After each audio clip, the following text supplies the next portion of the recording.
Hello and welcome back. It is Monday. I am Mr. Sesotris, and this week I'm looking at my TBR of shame, and I'm going to be looking at the literary works that I really want to get to, but I have not gotten to yet.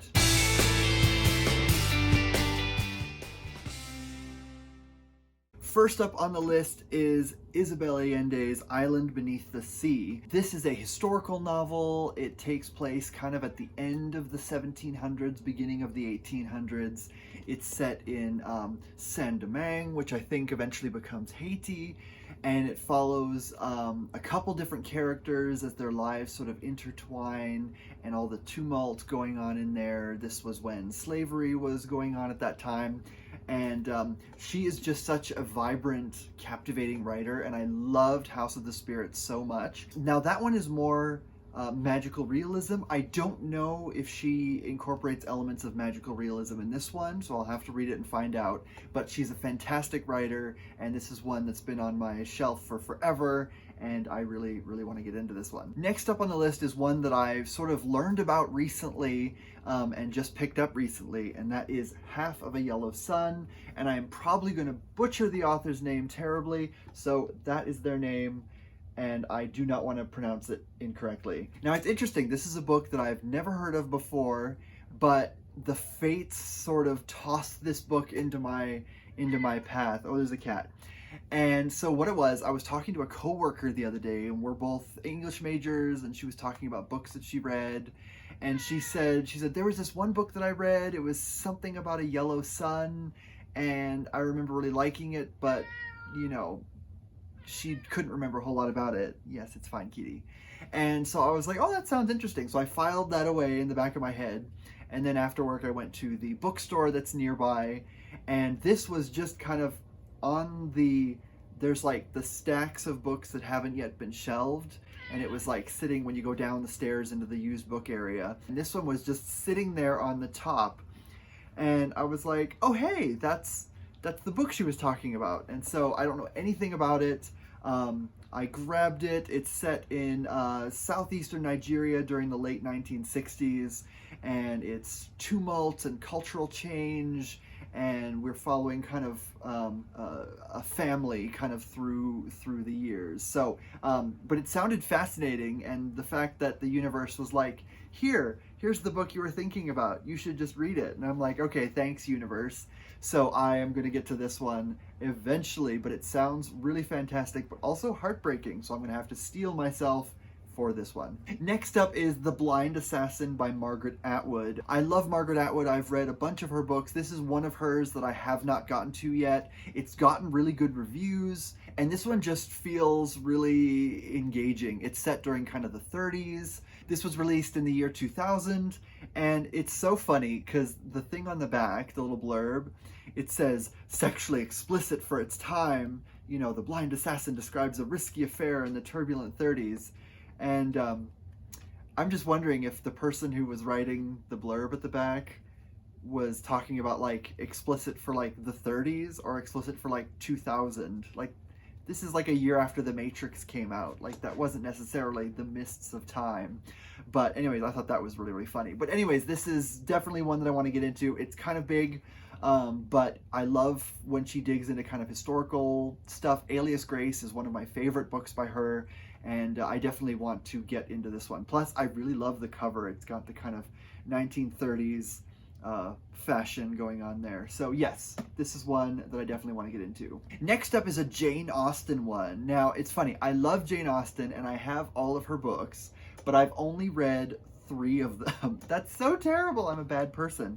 But Northanger Abbey is one that's been on my radar kind of the most because it's sort of making fun of Gothic literature, and I love Gothic everything. So this is definitely one that I think would be fun to read. I think I might try to get into this in maybe not the fall because I'm reading kind of horror stuff all through the fall, but I'd probably read this maybe in the winter after spooky season ends, because this is one I put off reading this one for way too long, and I definitely want to give it a go. Next up is one that isn't necessarily Gothic, but it is Vette by Charlotte Bronte. This is her other book. She also wrote Jane Eyre, And this is just one that I have always wanted to read. I don't know anything about it, but I love Jane Eyre so much. I picked this up at a used bookstore a million years ago. It's kind of a bit sad. I think like the binding is broken. Look at that, that's so sad.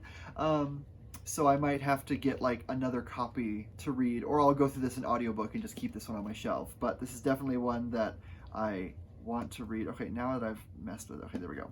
This is definitely one that I want to read, and I love the way that she builds up sort of character arcs. She's so good at that, and this definitely fits into that. So this is definitely a book that I want to read, and I keep putting it off, but I will eventually, I promise. Next up is a little more recent. It's All the Light We Cannot See by Anthony Doerr, and this is it's another historical sort of literary work. It's kind of experimental at times in kind of the way that it's set up. But it's set in Paris during, I believe, the Nazi occupation. This book has been recommended to me a million times, and a friend of mine read it and really, really loved it and told me that I had to read it. I also have his other book, Cloud Cuckoo Land, which again I haven't read because people are like, you need to read this book, and so I go to the bookstore and it's there, and I'm like, okay, and then it sits on my shelf forever. And basically, this is why this is the TBR of shame and not just a normal TBR, because all of these books, like, wow, I really need to read this. And then it sits on my shelf for a million years while I read, like, romance novels and horror books. But, you know, it's fine. You read what you love, and I'll get to this when I can. But I love historical stuff, and I'm kind of getting into that historical mindset. This is one that I definitely want to read sooner rather than later. I'll try to get to this one before the end of the year.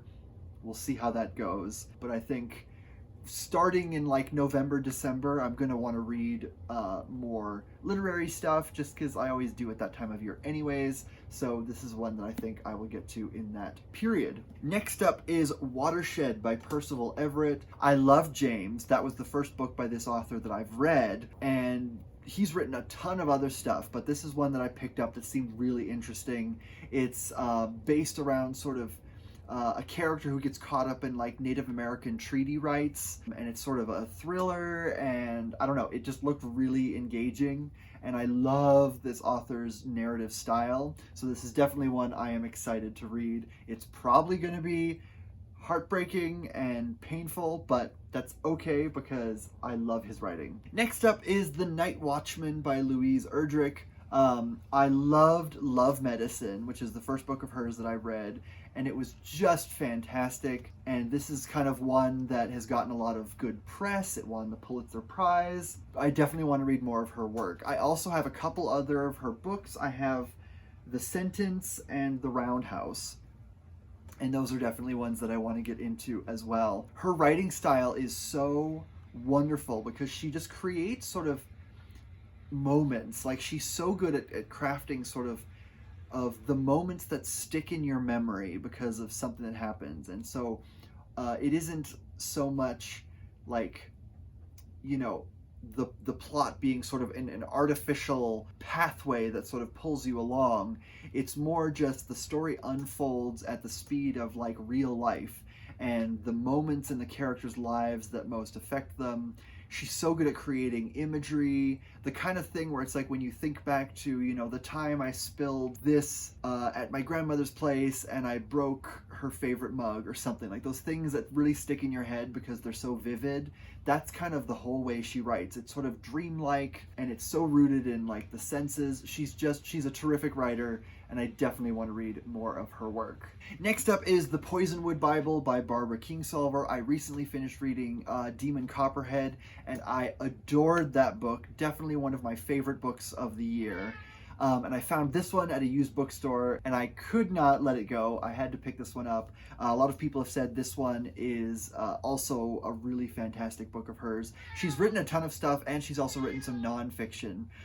So definitely an author that I want to check out more. Oh my goodness, there's a yelling cat right here. She's mad that I'm not paying attention to her. But yes, Poisonwood Bible. It sounds like it's going to be another emotional roller coaster like Demon Copperhead was, and that is fine. I cannot wait to read this one. Next up is Moses, Man of the Mountain by Zora Neale Hurston. It's funny, it's hard to find Hurston's works kind of out in the wild. If you go on Amazon even, you can find sort of like collected works, but it's sort of difficult to find her books, especially in, you know, bookstores and stuff. I got this one used. Apparently someone took a like an African American studies course or something, because there was this and a couple others that were kind of on the shelf right next to each other. So obviously someone was unloading their school books, and I can't thank them enough because now I have it. I've wanted to read her other books. I've read Their Eyes Were Watching God a million times, and I've read her short story collection. Well, it's not really, it's sort of a more recent collection of short stories called Hitting a Crooked Lick with a Wooden Stick. That's right. And this is another one that I've wanted to read. It sort of takes the Moses story and transposes it to the American South. And I am so excited to read this one. I also picked up Mulebone, which is another one of her books that is sort of, this one's more of a comedy, and so this one's much more lighthearted. Hurston does comedy so well, and I definitely want to read this one as well. But this is the one that I've kind of been looking for a long time. The other one that I still haven't been able to find is Jonah's Gourd Vine. So if I find that one, it will show up somewhere, and then I will read it because I love Hurston so much. Next up on the list is The Mere Wife by Maria Devana Headley. She is the one who did the translation of Beowulf, often called kind of the Bro translation, which is sort of a more modern interpretation that sort of takes the vibes of Beowulf, but uses more modern language to kind of convey the immediacy and the culture in really cool ways. This is a very experimental and strange and fun translation of Beowulf, and this is her novel that sort of is a retelling of the story of Beowulf from the point of view of Grendel's mother, who's a character that is always intensely interesting, and so I am very excited to read this. I was excited to find this in the used section because it's like the world wanted me to have this one, but I love this writer's kind of quirky style, and I'm really excited to see how it translates into a novel, so cannot wait to read this one. Finally on the list is Vanity Fair by William Makepeace Thackeray. This one's been on my radar for a long time. I love sort of big society epics, and from what I've heard, this one has kind of a weird ending, maybe like shockingly tragic. I'm not quite sure. It might just be all rumors, but this is definitely one that I want to read. And yes, I did get this from the bookstore, or from the used bookstore. That's why the only copy they had that I liked was the one with the movie cover. I don't like movie covers very much, but it's okay because the only other one that they had was like water damaged and really messed up, and it just wasn't whatever. So this is the copy that I ended up going with, so don't judge. But this is another one that I want to just kind of lose myself in. It's long, and it's definitely one that I just kind of want to just exist amongst all these spoiled society people and lose myself in all their drama. I think this is going to be a summer read because it definitely fits that vibe. All right, so now I need to go and take care of the cat because she needs attention, and I know, sad day. So with that said, I will let you go. I will see you next week, and in the meantime, happy reading. Bye.